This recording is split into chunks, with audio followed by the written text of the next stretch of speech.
Maraknya kasus bullying atau tindak penindasan yang terjadi di lingkungan pendidikan yang dilakukan oleh sejumlah remaja SMP negeri di Bogor, Jawa Timur yang diduga menjadi korban perundungan teman sekolahnya sejumlah pihak.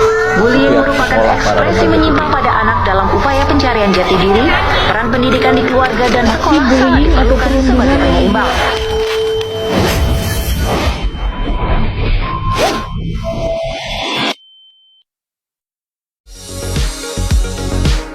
Dua murid SMP Negeri 1 Ciawi Bogor belakangan ini menjadi perbincangan publik setelah video keduanya berdansa menjadi viral di media sosial. Kedua anak tersebut adalah Keisha dan Devina. Video tersebut kemudian menuai kritik dari netizen karena dianggap merusak generasi. Hal itu kemudian membuat penyanyi Agnes Mo bereaksi. Agnes Mo kemudian memberikan dukungan kepada dua pelajar tersebut. Lewat akun Instagramnya, Agnes meminta agar pihak sekolah patut berbangga terhadap prestasi dua pelajarnya itu.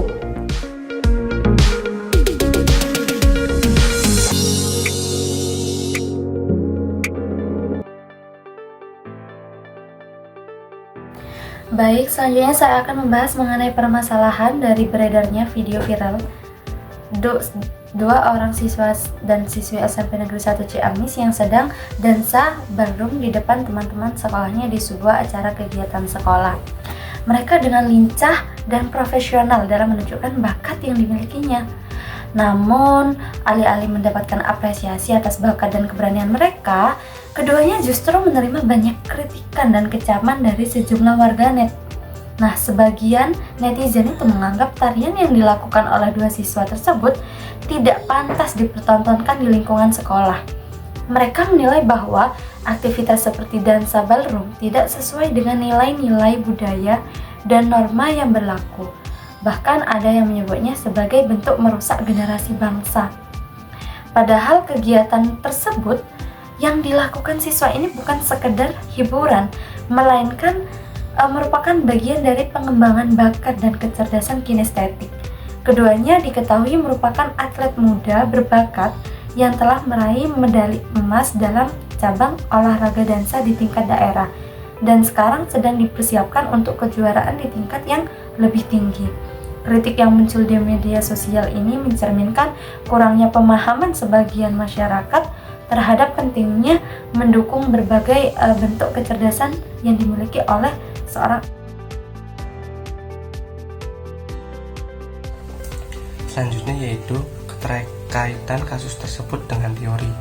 Nah, keterkaitannya yaitu dengan jenis kecerdasan kinestetik yang menggunakan gerakan. Nah, ciri-ciri seseorang yang memiliki kecerdasan tersebut yaitu yang pertama, koordinasi gerak yang baik, kemampuan mengontrol gerak tubuh dengan presisi dan efisien. Yang kedua, keseimbangan dan fleksibilitas, kemampuan menjaga posisi dan bergerak dengan luwes.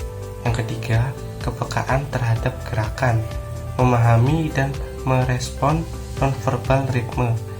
Yang keempat, yaitu keterampilan motorik halus dan kasar. Menguasai gerakan membutuhkan ketepatan, misalnya menulis, menjahit, maupun gerakan besar, misalnya berlari dan melompat. Kemudian yang kelima itu belajar melalui gerakan, yaitu lebih mudah memahami sesuatu dengan melakukan atau mengalami secara fisik. Selanjutnya, keterkaitannya apa sih dengan kasus tersebut? Nah, dalam kasus Keisha dan Devina, kecerdasan kinestetik mereka sangat jelas terlihat. Yang pertama itu kemampuan gerak dan koordinasi. Bakat dansa yang mereka tunjukkan adalah bukti nyata dari koordinasi gerak dan keseimbangan yang luar biasa. Dansa membutuhkan sinkronisasi antara musik, ritme, dan gerakan tubuh yang kompleks. Mereka mampu melakukannya dengan sangat baik, menunjukkan penguasaan atas tubuh mereka. Yang kedua yaitu ekspresi diri. Melalui gerakan, Dansa adalah bentuk ekspresi diri yang sangat kuat melalui gerakan-gerakan mereka. Keisha dan Davina tidak punya sekedar mengikuti koreografi, tetapi juga menyampaikan emosi dan cerita. Ini adalah inti dari kecerdasan kinestetik, yaitu kemampuan menggunakan tubuh sebagai alat komunikasi. Kemudian yang ketiga itu potensi yang perlu dikembangkan. Nah, meskipun awalnya menuai hujatan, pembelaan dari Agnes Mo ini yang notabene adalah seorang seniman dengan kecerdasan kinestetik yang tinggi, menggarisbawahi pentingnya mengakui dan mengembangkan bakat ini.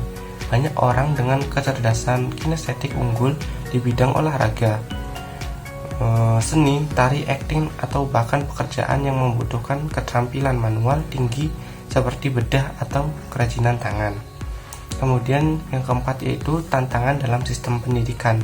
Pada kasus ini juga sangat disoroti bagaimana kecerdasan kinestetik terkadang kurang dihargai dalam sistem pendidikan yang cenderung lebih fokus pada kecerdasan linguistik dan logis matematika.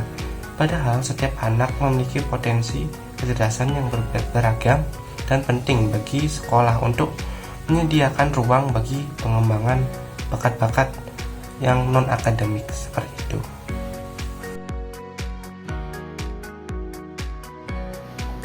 Lalu, faktor penyebab dari para netizen menghujat 2 siswa dari SMP 1 Ciawi. Yang pertama, stereotip terkait prestasi.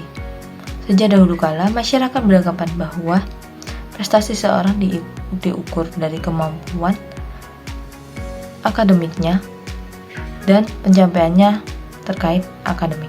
Padahal, secara umum itu kita memiliki kemampuan dan kreativitas yang berbeda-beda di bidang yang berbeda pula, tidak selalu mengenai tentang akademik, bisa menari, menyanyi, maupun melukis, maupun memasak. Masyarakat beranggapan bahwa hal-hal di luar akademik adalah hobi dan tidak perlu dipuji secara berlebihan atau perlu kita apresiasi.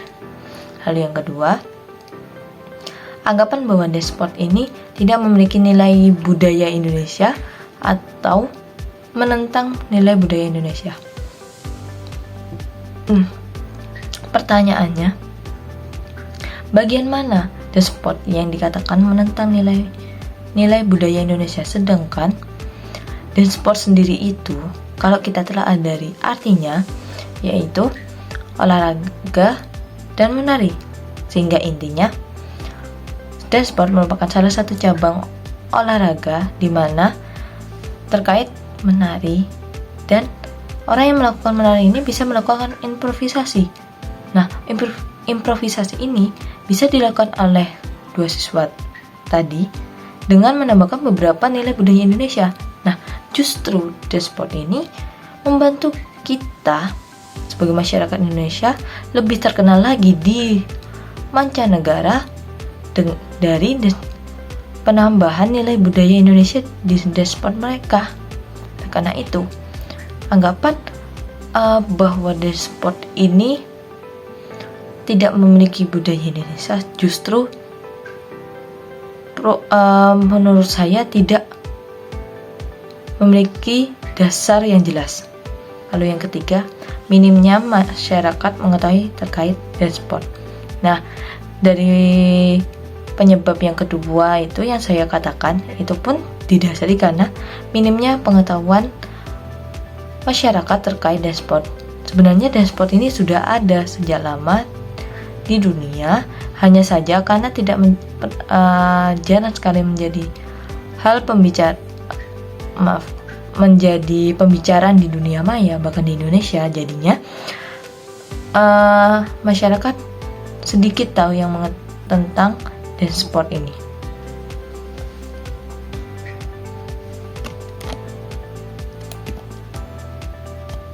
Jadi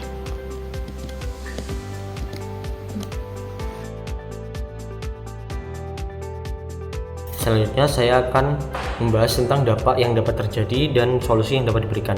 Nah, dampak yang dapat terjadi yaitu siswa mungkin akan kehilangan kepercayaan dirinya diakibatkan stresnya dia mendengar opini-opini negatif tentang dirinya. Ini juga dapat mengakibatkan trauma atau rasa malu terhadap siswa dikarenakan opini negatif yang disampaikan kepada dia.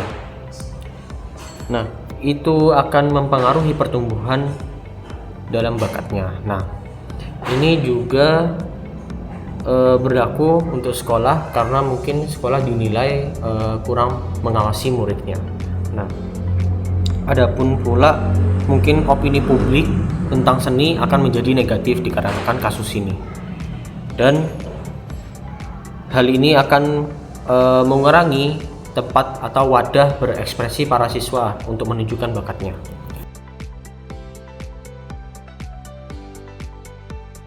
Solusi yang dapat diberikan yaitu kita perlu mengedukasi masyarakat bahwa seni dengan gerak kinestetik itu perlu dan penting. Nah, yang kedua, kita perlu menanamkan empati dan etika agar tidak terjadi lagi hal seperti ini. Jadi mereka akan berpikir dahulu dengan kritis sebelum mereka menjudge atau berkata-kata. Nah, dan yang paling penting yaitu adalah solusi ini yaitu dukungan dari orang tua dan guru, karena dukungan ini dapat mendukung siswa atau menguatkan mentalnya dalam mendalami bakatnya.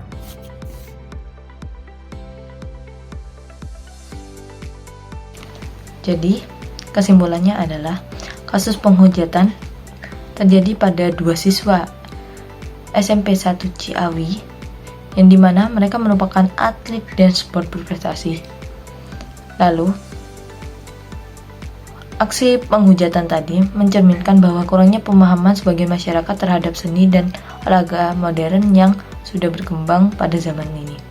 Meskipun keduanya telah mengharumkan nama daerah dengan meraih medali emas di ajang resmi, aksi mereka justru menuai kritik akibat prasangka, lalu misinformasi akibat video mereka yang tersebar di media sosial tanpa keterangan yang jelas, dan juga pandangan sempit terkait budaya dan prestasi. Respon negatif netizen sebagian besar dipicu oleh salah tafsir terhadap video yang beredar, stigma terhadap kegiatan menari, serta penyebaran hoax melalui media sosial. Oleh karena itu, pada intinya, kegiatan kedua siswa tersebut bukanlah bagian dari kurikulum sekolah, melainkan aktivitas pribadi dalam bidang olahraga yang sah, dan itu merupakan hal yang patut kita banggakan, sebab dari dance sport ini, jika siswa benar-benar mendalami terkait tariannya, mereka bisa menambahkan nilai budaya Indonesia, sehingga Indonesia dapat dikenal lebih banyak di mancanegara di luar sana. Dari kasus ini menjadi pengingat bagi kita pentingnya edukasi publik mengenai keberagaman bakat generasi muda dan perlunya apresiasi terhadap prestasi anak-anak bangsa tanpa terjebak dalam stereotip atau sentimen budaya yang sempit maupun prestasi itu hanyalah dalam hal akademik. Sekian dari kelompok kami. Terima kasih banyak dan mohon maaf bila ada salah kata maupun ucapan. Wassalamualaikum warahmatullahi wabarakatuh.